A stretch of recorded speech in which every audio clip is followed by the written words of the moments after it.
السلام عليكم ورحمة الله وبركاته.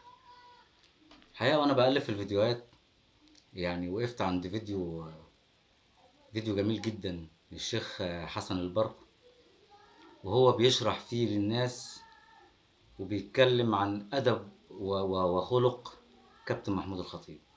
يعني الفيديو ده لازم نسمعه الأول وبعد كده نرجع نشكر الشيخ حسن البرق. أنا لم أرى ولم أسمع طوال حياتي عن لاعب كرة قدم أو رياضي تفوق على محمود الخطيب رئيس النادي الأهلي في الأخلاق الحسنة والأدب.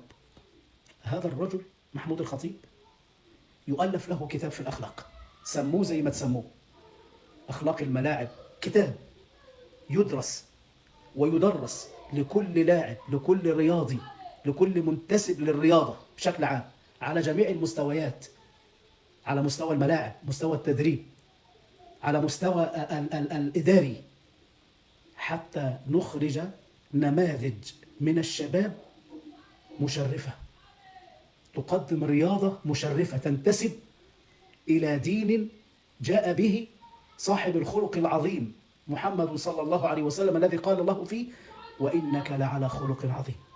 محمود الخطيب بيمر بمرحلة صحية صعبة هذه الأيام، أسأل الله له، قولوا أمين يا جماعة، أسأل الله له تمام العافية، وأن يشافيه شفاء لا يغادر سقما، وأن يرفع عنه وعن زوجته وعن أهل بيته جميعا الغم والهم والكرب العظيم. اللهم اشفيه يا رب، وجميع مرضى المسلمين شفاء لا يغادر سقما.